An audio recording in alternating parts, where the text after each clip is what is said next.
everybody. My name is Eli. I'm Jason. I'm Caden. I'm Jaden. And we are the YHWH Torah YouTube channel. We are very glad you can join us. We are very happy to have you here as part of our digital family that is also learning the Torah. That is what we're supposed to be doing. We're supposed to be reciting the Torah when we get up with our families, and we can see you as our family. So thank you guys for joining us. Thanks for taking your time out of your day to learn the Torah, learn what was written on those tablets so many years ago, and learn what we're supposed to do today.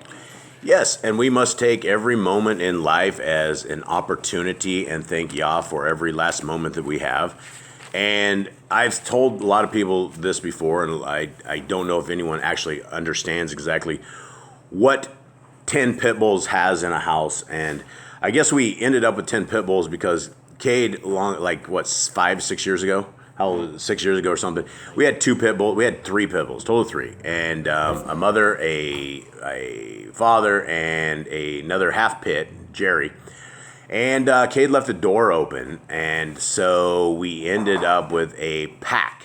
We ended up with 7 more dogs, and we didn't know anything about raising pit bulls, really. I mean, we did have one pit bull we raised, how old was Rock? 9. 9 years old. So we had a pit bull. He was 9 years old, and we loved Rock. And we would never get any other dogs other than pit bulls.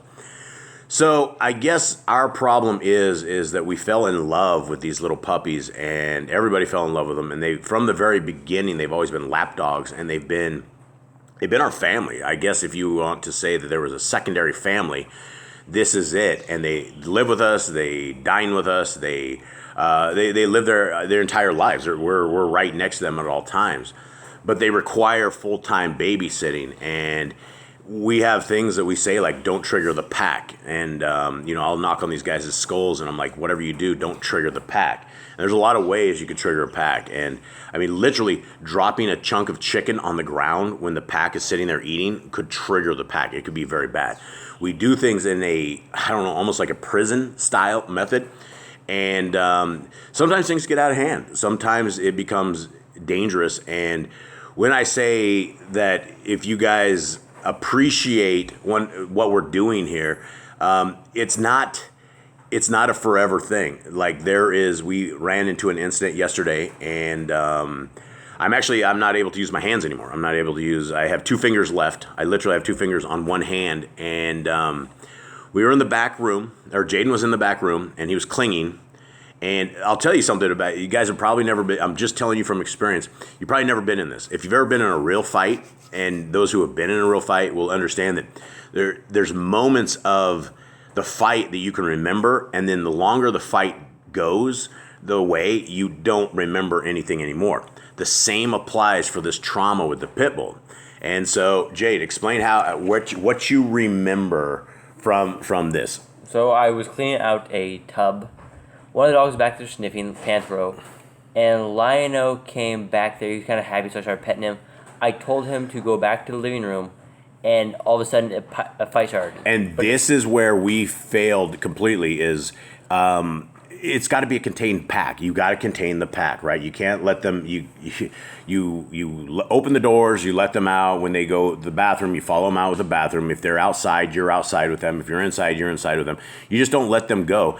And the problem is, every once in a while, we have some mice. And it's never been a tremendously good experience when we have mice, because these things will shred them, and they will fight over them. And, if it's I don't know if it's forces of darkness or demons or things of this nature, but there's always been an attack against this family. And the more that we do the Torah, the more it feels like certain things cripple us. And this is one of them. We're entirely crippled today because of my main priority, my main job anymore is babysitting the dogs, so the rest of the family can go about our tasks that we have all day long. And there's 10 dogs, and so sometimes it takes one person to babysit. Sometimes it takes 2, depending on the situation. Sometimes it takes 3. Sometimes it takes 4. Yesterday it took 5. And so we have a little guy, this little gray one. We call him Tubby Tiger. And somehow he jumped upon one of the main alpha males here was Mr. Bubs. And they start duking it out. And I wasn't in the fight yet. So Jaden was fighting them out. Nicole, I guess, made it to the fight before I even knew the fight was there. Somehow she got Tubby Tiger into another room, at which point Panthro and Mr. Bubs, who are always at odds with each other, they broke into it when I made it to it, Mr. Bubs had his full mouth clamped over the top mouth of Panthro. And it was only Jaden and I. I couldn't remember it. And so as we were talking about this, it all fades very quickly. Nothing to do. They were clamped on and they were going violent. And so I dove right into their mouths. I didn't dive on this time. I just grabbed a hold of Mr. Bubs. I ripped his mouth open. And this is the first time. There's a myth about pit bulls. People are like, they're locked jaws, or that, once they lock on, you can't get them up. And that is a myth. You can definitely rip them up. But here's the problem: is there's an actual art to fighting pit bulls or dogs in general, and it always starts with tails. You got to pull the tails away. You got to have more than one person to do this.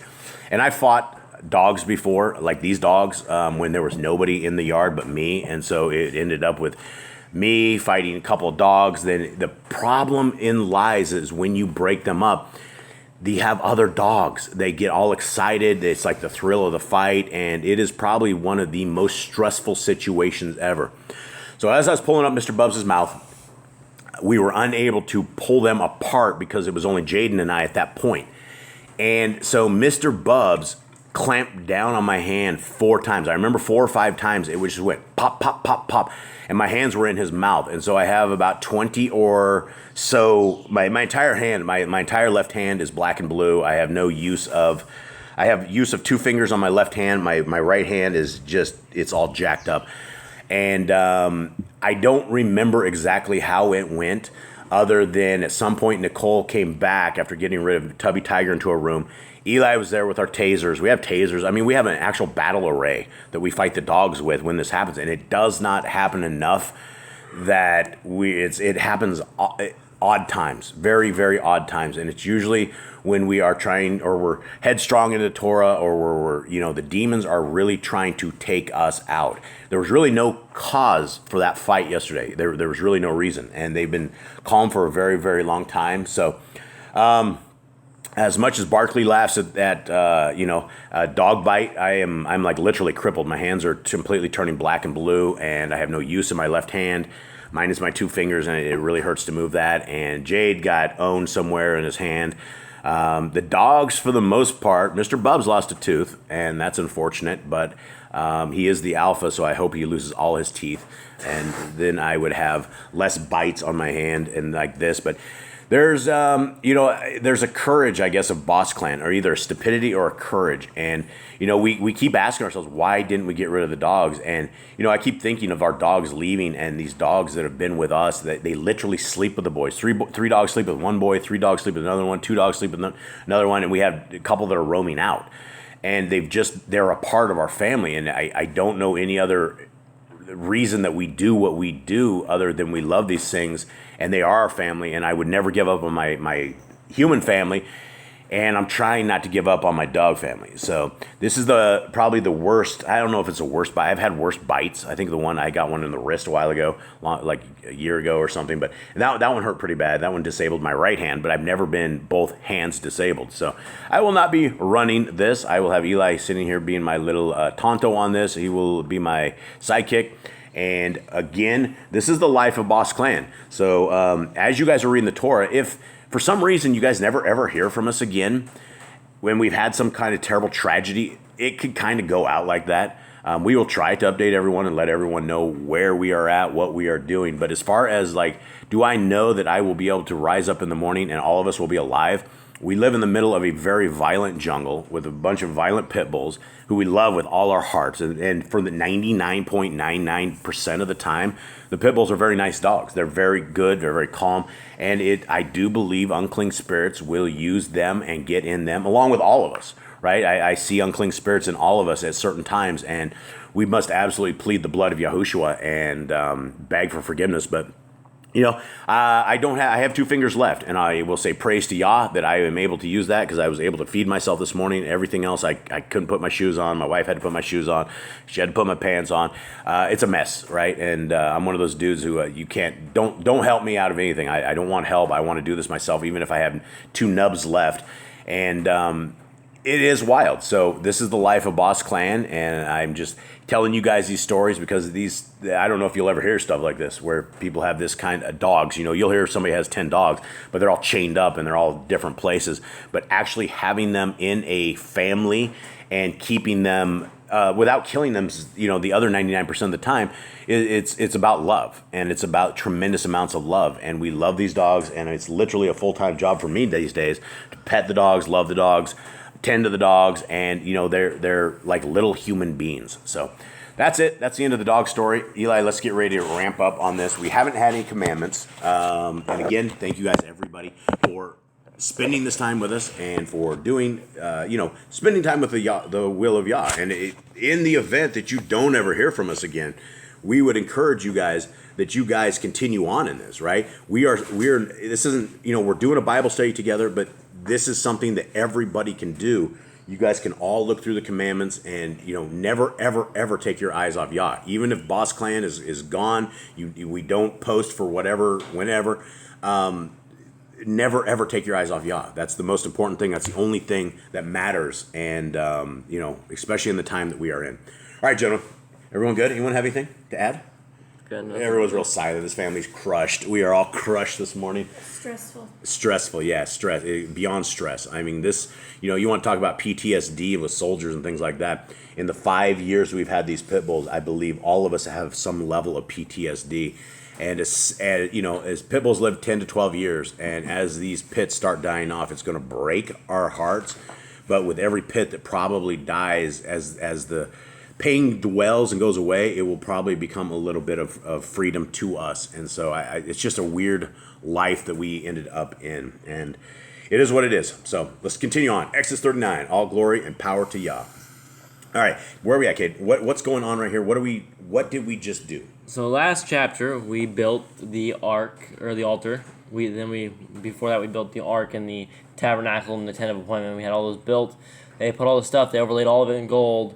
They made a specialty according to how the design was supposed to be made. We made the menorahs, the lampstands. Yep. All special with the knobs and the flowers, knops, however you guys want to call it.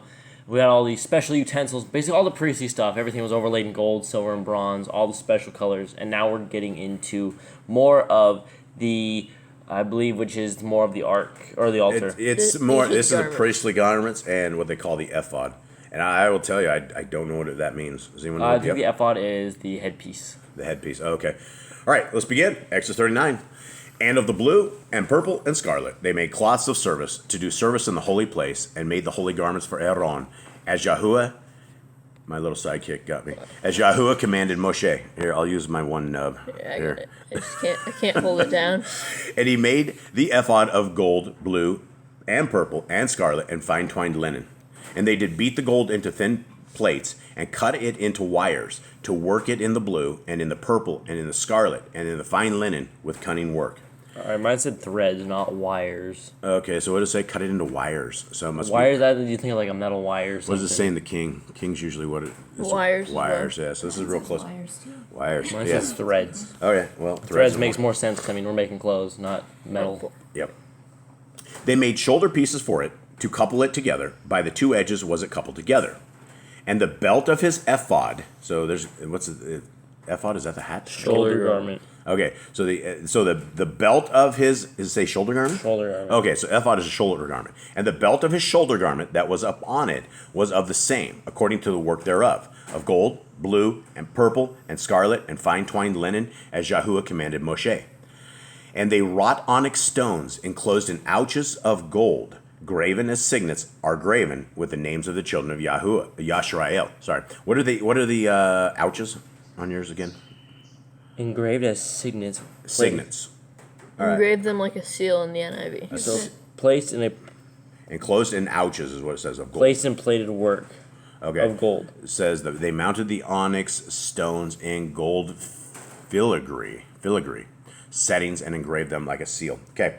I don't know exactly what we're reading, but I'm not seeing a command yet. And he put them on the shoulders of the ephod, and they should be stones for memorial to the children of Yashrael, as Yahuwah commanded Moshe. And he made the breastplate of cunning work, like the work of the ephod, of gold, blue, and purple, and scarlet, and fine twined linen. It was 4 square. They made the breastplate double. A span was the length thereof, and a span the breadth thereof, being doubled. And they set it in 4 rows of stones. The first row was a sardius, a topaz, and a carbuncle. And this was the first row. What are you guys laughing at the carbuncle? Carbuncle, man, just What does it say? What did you guys emerald. say? Emerald. All right, NIV is different. so don't ever tell the woman to be, hey baby, I got you a carbuncle, and it's an emerald. Okay, and the second row, an emerald, a sapphire, and a diamond. And the third row, a ligure, an agate, and an amethyst. You guys have anything other than that? Adjacent is the what's the Third first row? one? Yeah, the third first row is a one. ligure. Yeah. Adjacent. Okay. And a gate. All right. In the fourth row, a beryl, an onyx, and a jasper. They were enclosed in ouches of gold in their enclosings. Plated work of gold. Okay, thank you. And the stones, Eli, you're killing me here. Killing me, Smalls. Okay, and the stones were according to the names of the children of Yashrael. 12 according to their names, like the engravings of a signet, everyone with his name according to the 12 tribes. And they made upon the breastplate chains at the ends of wreathen work of pure gold. And they made 2 ouches of gold and 2 gold rings, and put the 2 rings into the 2 ends of the breastplate. So this one says mountings of gold. So ouches is settings. Ouches is what Aaron should have got after making the golden calf. He should have Yeah, got man. spanked. A couple ouches. Made that Shoham stones on his shoulders just a little bigger. Yeah, carry that one. Okay, and they put the 2 wreathen chains of gold in the 2 rings on the ends of the breastplate. And the 2 ends of the wreathen chains they fastened in the 2 ouches, or yours it says what? Settings. 2 Mountings of settings, gold. mountings, and put them on the shoulder pieces of the ephod before it. And they made 2 rings of gold and put them on the 2 ends of the breastplate upon the border of it, which was on the side of the ephod inward. And they made 2 other gold rings and put them on the 2 sides of the ephod underneath toward the forepart of it, over against the other coupling thereof, above the belt of the ephod. And they did bind the breastplate by his rings unto the rings of the ephod with a lace of blue, that it might be above the belt of the ephod, and that the breastplate might not be loosened from the ephod, as Yahuwah commanded Moshe. All right. Again, what color is Yah's favorite color? Blue, purple, or scarlet. Purple, yeah. Okay. 22. Yep. And he made the robe of the ephod of woven work, all of blue, and there was a hole in the midst of the robe, as a hole of a habergeon. Habergeon? You guys got anything for me? Opening of a collar. Oh, the Yeah, collar. opening in scaled armor. What should we call the collar? Let's call it the habergeon. Oh, okay. All right. With a band round about the hole that it should not rend. And they made upon the hems of the robe pomegranates of blue and purple and scarlet and twined linen. And they made bales of pure gold and put the bales between the pomegranates upon the hem of the robe round about between the pomegranates. A bale and a pomegranate round about the hem of the robe to minister in, as Yahuwah commanded Moshe. And again, gentlemen, why does he have a bale on him? Why do you have bales? For the sacrifice, they know if he's alive or dead. Yeah, see if he messed stuff up, right? And If so he stops making sounds, he's dead. he dead. Yeah, grab the rope and pull his legs out. Don't go in there. And that's the thing. I believe they had a rope tied to them at some level. I believe. Else I don't know how somebody would go get them. Okay. And they made coats of fine linen of woven work for Aaron and his sons, and a turban of fine linen, and goodly bonnets of fine linen, and linen breeches of fine twined linen. How's your bonnet? What do you say in yours? Turban. Okay. Turban. Yep. And a belt of fine twined linen, and blue, and purple, and scarlet of needlework, as Yahuwah commanded Moshe. And they made the plate of the holy crown of pure gold, and wrote upon it a writing like to the engravings of a signet, Kodesh El Yahuwah. And that as we see all this stuff, holiness to Yahuwah, Kadesh El Yahuwah, as we see all of this, and we are supposed to be wearing tzitzits, right? And Yah's favorite colors, right? Simply put, if you think about this and all of these colorings and all this stuff in the temple and that, you would know this is Yah's place, right? Okay, it's blue, purple, scarlet. You would also know that people walking around with their tzitzits are Yah's people, right? Oh, okay. Right. And the Jews, the Judaism people, they have pure white tzitzits, right? They refuse to put blue in it, like the commandment of, what is it, Numbers 16:38? 1538. 15:38, right. So it's amazing, and it's essential that when you guys walk around, when everyone does, I believe tzitzits are for men and women and for everybody. If you are a child of the Most High, you should be wearing tzitzits. And you are walking around with the mark of Yah on you. So it's really amazing. All right, 31. And they tied unto it a lace of blue to fasten it on high upon the turban, as Yahuwah commanded Moshe. Thus was all the work of the tabernacle of the tent of the assembly finished, and all the children of Yashrael did according to all that Yahuwah commanded Moshe. So did they. And they brought the tabernacle unto El Moshe, the tent, and all his furniture, his taches, his boards, his bars, and his pillars, and his sockets. And the covering of ram skin dyed red, and the covering of antelope skins, and the veil of the covering, the ark of the testimony, and the staves thereof, and the mercy seat, the table, and all the vessels thereof, and the showbread, the pure menorah, with the lamps thereof, even with the lamps to be set in order, and all the vessels thereof, and the oil for the light, and the golden altar, and the anointing oil, and the sweet incense, and the hanging for the tabernacle door, the brazen altar. It says brass in yours, guys? Bronze. Bronze, all right. The brazen altar, and his grate of brass. It's interesting it says brass there, but it says brazen. I think that might be burned brass, perhaps. And his grate of brass, his staves, and all his vessels, the laver and his foot, the hangings of the court, his pillars and his sockets, and the hanging for the court gate, his cords and his pins, and all the vessels of the service of the tabernacle for the tent of the assembly, the cloths of service to do service in the holy place, and the holy garments for Aaron, the priest, and his son's garments to minister in the priest's office, according to all that Yahuwah commanded Moshe. So the children of Yashrael made all the work. And Moshe did look upon the work, and behold, they had done it as Yahuwah had commanded, even so they had done it, and Moshe blessed them. All right, gentlemen, that concludes this. I see no commandments here. Anyone have any commandments? Still nothing. Still nothing, right? We're a little dry on commandments here. Hey, for everybody out there that is suffering detox from coffee, look, what was yesterday? Day 9, I think. 10. Day Day- 9 for you. Day 9 for me after my gluttonous 9 cups of coffee a day. And yesterday I had 0 headaches. So it literally took like 9 days to ever feel normal and ever feel good. And so yeah, that's what we have. So we will go ahead and wrap this up. And if you guys do not get responses probably from me for like a week, it is simply because I can't even hold my tablet. I can't even hit buttons. I can't do anything to it. So it is pretty much game over for me, and I love to sit and respond. So if you guys get responses, it will definitely be from Nicole or for the boys and things of that nature. I will miss you guys, and unfortunately this is the best I got.